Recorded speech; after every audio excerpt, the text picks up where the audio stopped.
Kalimitang dinadala sa bahay ni Congressman Saldico sa Valle Verde 6 at tinatanggap naman ni Mark at ni Paul. 46 na malita ang dala niya sa bahay para i-deliver sa bahay ni House Speaker Martin Romualdez. Sa pagkakatanda mo, mayroon pang ibang lugar na kung saan nagdi-deliver kayo? Sa Aguado, dyan sa Malacanang. Mr. Chair, I am going to consume my time by making a disclosure. Kahapon po, mga pasado po alas 2 ng hapon, tumawag po sa akin si former Congressman Mike Defensor. Tinanong ko po kung ano ang kailangan niya. Meron daw pong isang tao na matagal na po niya kung gustong kausapin para sa isang paglalahad ng kanyang nalalaman tungkol po sa ating iniimbestiga sa committee ito.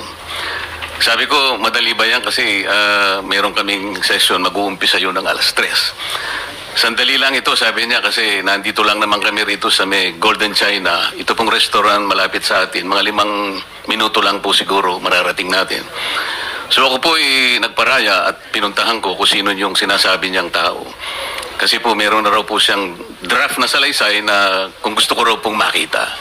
So Mr. Chair, ako po ay nagpaunlak para makita kung talagang meron nga ganung tao at meron nga siyang gustong isalaysay.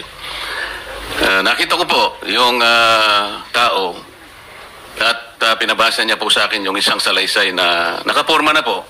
Binasa ko po.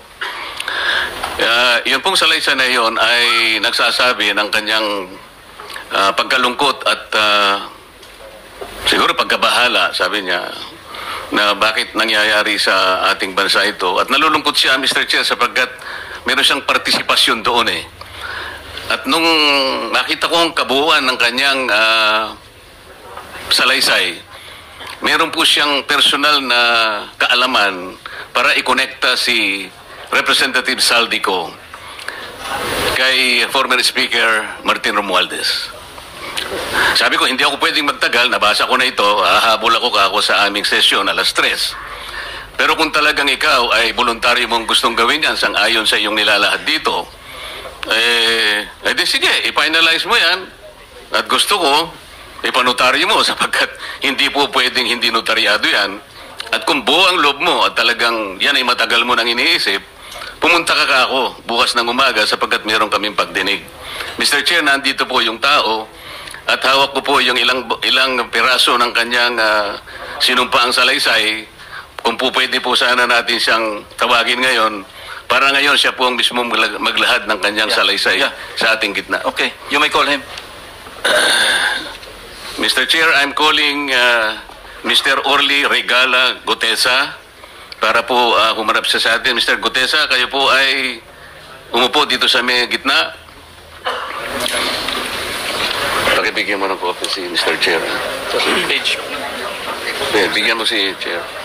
Mr. President. Bigyan mo si Mr. President.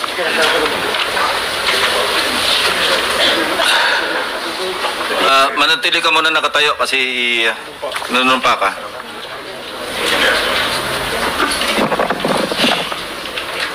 Okay, raise your right hand. Yeah. Do you swear or affirm to tell the truth, the whole truth, and nothing but the truth in this proceeding? Yes, sir. Salamat. Take your seat, please. You may proceed. You may continue. Salamat po, Mr. Chair. Mr. Gutesa, kanina ako'y nagpapaliwanag para ipakilala kita. Narinig mo yung aking sinabi? Yes, Your Pwede mo Honor. bang i-confirm na kung ano yung sinabi ko ay yun nangyari kahapon? I confirm, Your Honor. Salamat po. At ngayon po ay hawak ko nga ang inyong sinumpaang salaysay na nung draft ito ay binasa ko. Ganun din nga po at wala namang pagbabago. At gusto ko lamang pong sabihin ninyo na mayroong pirma sa ibabaw ng pangalang Orly Regala Gutesa. Kayo po ba ang nagpirma nito? I confirm, Your Honor. At gaya po ng sinabi nyo sa akin kahapon, voluntaryo yung ginawa ito. At wala namang namilit sa inyo. At katotohanan yan, ako nga po ay ininyayahan nyo para makita ko yung inyong salaysay. Yes, Your Honor. Ito po, ipinanotaryo ninyo. Nakikita ko rin po. Totoo po ba itong notaryong ito? Totoo po, Your Honor. Okay. Ngayon, kayo na po ang magbasa para sa ganun ay marinig po ng buong kapulungan. Pwede po niyong basahin ang inyong salaysay. Maraming salamat, Your Honor. Mr. Chair, can he proceed? He may proceed. Ako po'y nagpapasalamat sa pagkakataong ito. Sa Senate Blue Ribbon Committee, Senador Ping Lacson, sir. At sa iba pang member na nandito po. Ako po si Orly Gutisa, may asawa, nasa tamang edad, Pilipino.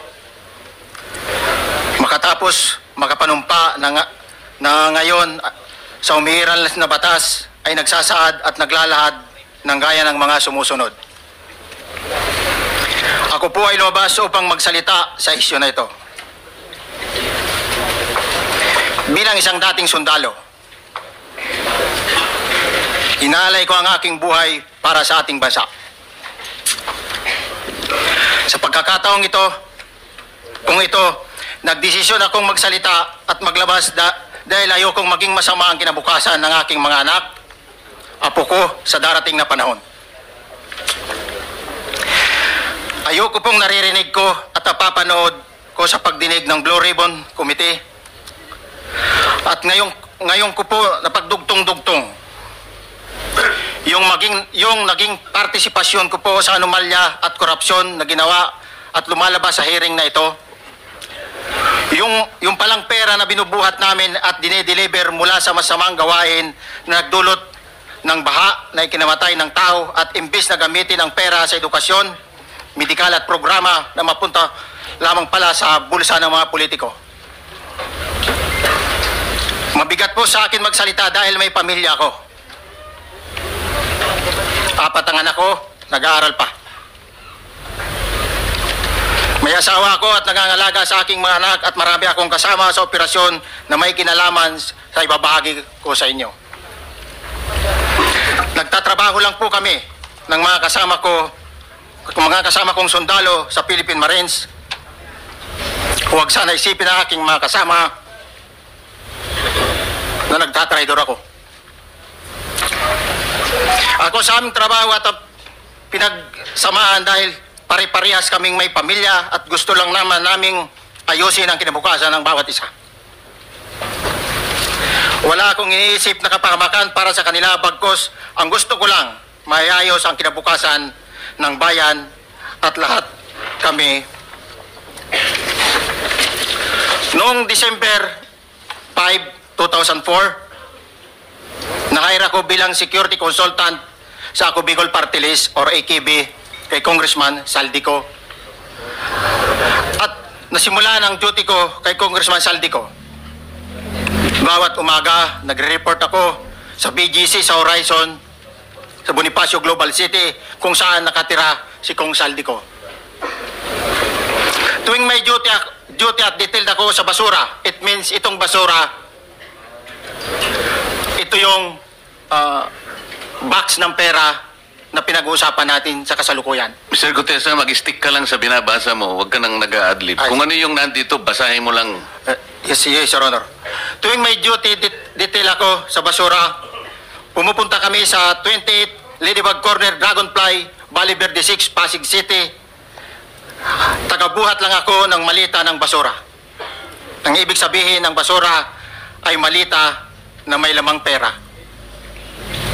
Ang bawat malita ay may lamang humigit kumulang 48 million pesos.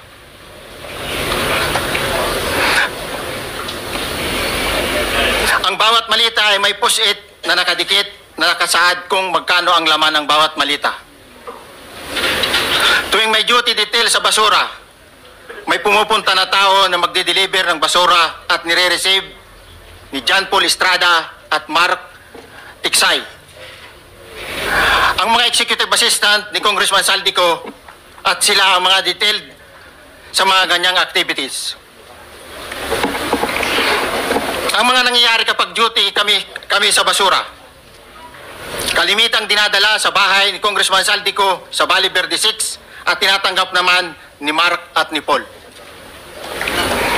Pagkatapos naming may baba ang nasabing basura, ipinapasok sa bahay ni Congressman Saldico sa Valle Verde 6 at binibilang ni Mark at ni Paul Alam ko na ang laman ng malita ay pera sapagkat nakita ko si Paul na binuksan ang malita at inilabas ang laman para bilangin. Ang isang ehemplo na nagdala ng pera ay si Congressman Eric Yap ng AXIS Party List. 46 na malita ang dala niya sa bahay ni Congressman Saldico sa Valle Verde 6. Pagkatapos mabilang, isinakay namin sa mga sakyan patungo sa Horizon Residence sa Taguig. At dumiretso kami sa basement upang may baba ang nasabing basura. Bago ibaba ang nasabing basura, ito, Merong napuputol sa binabasa mo eh. Huwag kang magmadali. Huwag kang magmadali. naputol na, Ulitin mo yung paragraph 20. wala na akong, hindi ko makita na putol na siya.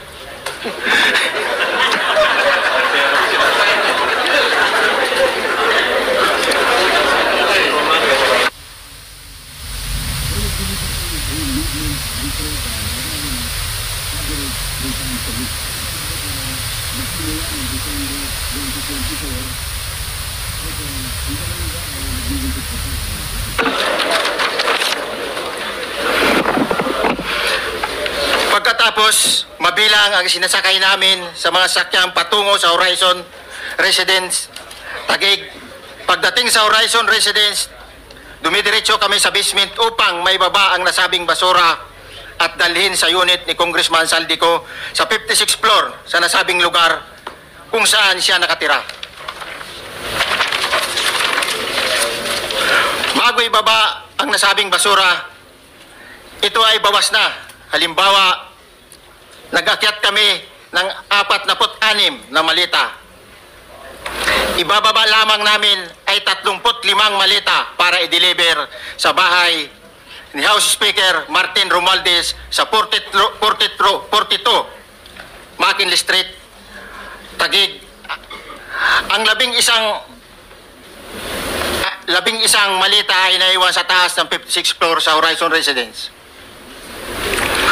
Humigit kumulang 3 beses ako mismo ang nag-deliver ng basura sa bahay ni Congressman Saldico, sa Horizon Residence at sa mga bahay ni Speaker Romualdez sa 42 McKinley Street, Taguig.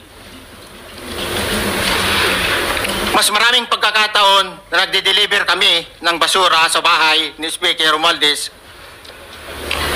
at sa bahay ni Congressman Saldico dahil iba-iba kaming mga nakadetailed na close-in, backup at advance party na nagkakaroon ng rotation.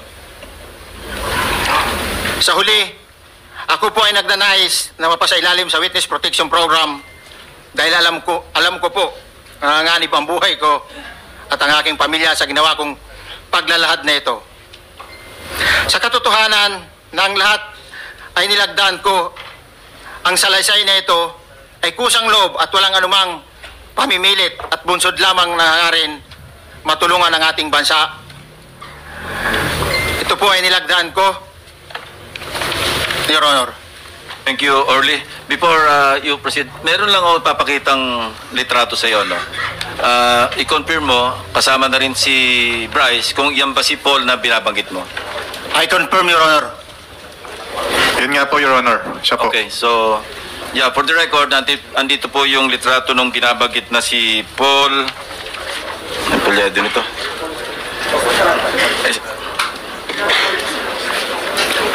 John Paul Estrada, hindi ba? Yes, Your Honor. Oh, sige. Thank you very much. You may continue, Senator Marcoleta. Thank you, Mr. Chair. Mr. Gutesa, dito sa iyong paglalahad ay gumawa ka ng isang paghalimbawa. Inihalimbawa mo si Congressman Eric Yap, ngunit isang tagpo lang yun eh.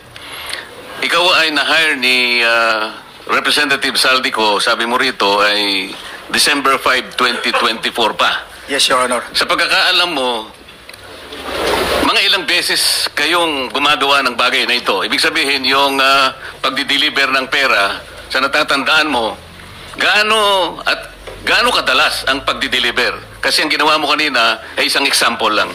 Pwede mo bang ipaliwanag? Your Honor, Minsan kasi pag duty kami, ang actual ko na delivers talaga sa bahay ni Congressman Romualdez is 3. Tapos pag may duty kami, nagkakaroon ng detailed. Minsan namumonitor ko doon sa group chat namin, may basura tayo deliver. Minsan namumonitor ko siya is 3 times a week ang delivery doon sa Forbes, sa bahay ni Kung Romualdez. Yung pera minsan nanggagaling lang doon sa horizon sa taas, ibinababa. Tapos may detail lang na tao, namumonitor ko naman sa GC namin. Kaya nalalaman ko yung movement ng tropa, kung ano yung sinasabing basura ng delivery. Your So Honor. yung delivery o yung movement ng tropa nagaganap average 3 times a week. 3 times a week, Your Honor. Nagsimula noong December 2024, Yes, Your Honor. hanggang ngayon ba ay naglilingkod ka pa kay Representative Saldico? Sa kasalukuyan po ay nag-resign po ako noong August 5, itong taon po na ito. So, maliwanag ba ang ibig mong sabihin para sa kapulungan ito ay nag-a-average ng 3 beses sa loob ng isang linggo ang pagdi-deliver ng pera kay Representative Saldico at tuloy-tuloy naman doon sa bahay ni former Speaker Martin Romualdez sa ganong rate, ganong beses, 3 beses sa loob ng isang linggo. Yes, Your Honor. Magmula December 2024 hanggang ikaw ay mag-resign noong August 2025, this year. Yes, Your Honor. Mr. Chair, Senator Marcolita, short Yes. interjection. With the permission of Senator Marcoleta. Thank you, may Mr. Chair. May maibigay ka ba na pangalan? Kasi ang sinasabi mo lang ngayon, as far as you're concerned, during ikaw ay nagdo-duty. Nagro-rotation basis yung duty. So pag wala ka, absent ka, iba ang nagdo-duty, iba rin ang nagtatanggap sa pera at nagdi-deliver. Am I correct? Senator De La Rosa, may I just remind you na isang follow. Pero kung gusto mo ituloy at pahig si Senator Marcoleta, naka-charge sa oras niya yung mga susunod na tanong. Okay? Oh, okay lang. Okay lang. Sige, boss. Meron Nangiram lang pa naman naman ako sa iyo. Go ahead. Meron ka pa namang 4 na minuto pa mahigit yan. Yes, sir. So, sige. Very quick lang. So, pag hindi ka duty, may ibang nag-deliver ng pera kay Saldico at kay Speaker Romualdez. Pag nangyayari yan, sir, pag hindi ako duty, may makadetail talaga sa basura na yan. Pero ang authorized lang na mag-deliver at mag-receive niyan is yung 2 tao na binanggit ko, which is John Paul Estrada and Mark Tiksay. Okay. Thank you, Mr. Chair. Thank you, Senator Marcolita. Mr. Agutesa, sa panig ng pagdi-deliver sa bahay ni former Speaker Martin Romualdez, sinong tao ang nagre-receive? Sa mga ganun, sir, ang may contact, Your Honor, is yung si Paul at si Mark lang ang may contact doon sa receiver. So pagdating doon, nakabukas na yung gate doon sa Forbes, pumapasok na lang kami. Then, pag nabuhat na namin yung mga malita na ibaba na, so lalabas na kami. Wala na kaming basta may deliver lang namin yung mga basura doon sa bahay, wala na kaming noon, Your Honor. Alin-aling bahay Yung ang 42. pinagdi-deliveran mo sa panig ni former Speaker Martin Romualdez? Yes, Your Honor, yung 42, yung dito sa may Forbes Park. Yun lang? Wala nang iba? Mayroon pa yung bago nakaraan doon sa 19 Nara, yung dating bahay ni Michael Yang. Sa pagkakatanda mo, mayroon pang ibang lugar na kung saan nagdi-deliver kayo? Sa Aguado, dyan sa Malacanang. Aguado? Excuse me, Senator Marcoleta. Sino Michael Yang? Yung dating sa Pugo yata yon, Sa? yung dating sa Pugo. Yung Michael Yang. dating bahay ni Michael Yang. Dating bahay. Yes, Your Honor. Okay, thank you. Ibig mo sabihin, nabili ni Speaker Martin yung bahay ni Michael yan? Allegedly, Your Honor. Pero, paano mo alam na bahay ni Speaker yon? Kasi doon na nagde-deliver yung tropa nung hindi na nagde-deliver doon sa 42, Your Honor. Ngayon, sinasabi mo meron kayong chat. Nagagamit mo yung chat para ma-monitor mo yung rate ng delivery at kung sino-sino yung nagdi-deliver? During the time nung nandoon pa ako, Your Honor. Mr. Chair, salamat po at baka meron pa pong Thank you. gustong Yeah, itanong ating may mga kasama. papakita pa ako isang litrato pa, no? Identify mo lang siya. Sino yan? Mark Tiksay, Your Honor. Meron pa ba nakakakilala sa kanya bukod sa'yo? Dito? Wala. Nabanggit kasi ni Engineer Alcantara rin dito eh. Sa salaysay mo noong September 23, sinasabi mo, hindi ko po siya na-meet during pagdadala. Ang tao niya po ay may alias lang na Paul at Mark. Na-meet mo ito si Mark, Engineer? Sa Valle Verde po, once lang po. So, kinukonfirm na si Mark Texay ito? Mark po and Paul, karaniwan po ng... Okay, thank you. Thank you, Senator Marcola. Mr. Chair, may tatanong lang po kung Yes. with the permission of Yeah, okay. Senator Marcoleta. Mr. Orly, sabi niyo po 46 na maleta na nagkakalaman po ng 48 million bawat isa. Tama po ba? Based doon po sa level nung malita na nakita ko, Your Honor. Paano po nalaman ninyo na 48 million po ang laman ng bawat isa? Kasi bawat malita po, mayroon siyang post-it na nakalagay, may sign na 48. Lahat po yun may 48. Yes, Your Honor. So, yung 46 maleta, 48 million ang laman ay nagkakahalaga po ng 2.2 billion. Alam niyo po ba yun kung 3 times a week ang sinasabi ninyo ang delivery? Based sa my experience, doon lang ako naka-experience ng 46 nung time na yon, Your Honor. Hindi naman po every week or monthly ito. Yes, Your Honor. So at one point, yung 46 na maleta, 48 million ang laman, 46 times 48 million ay 2.2 billion. Excuse me, Senator Marcoleta, paubaya mo na sa kanya yung oras na naiwanan mo, now 1 minute. Isang tanong na lang. Sige, okay. 2.2 billion. Ganun po yung multiplication eh. Siguro, Your Honor, yun ang lumalabas. So one time lang po ito. One time lang po, yung time ko lang yan, nung panahon na na-identify ko si Congressman Yap, Your Honor. Alright, maraming salamat po.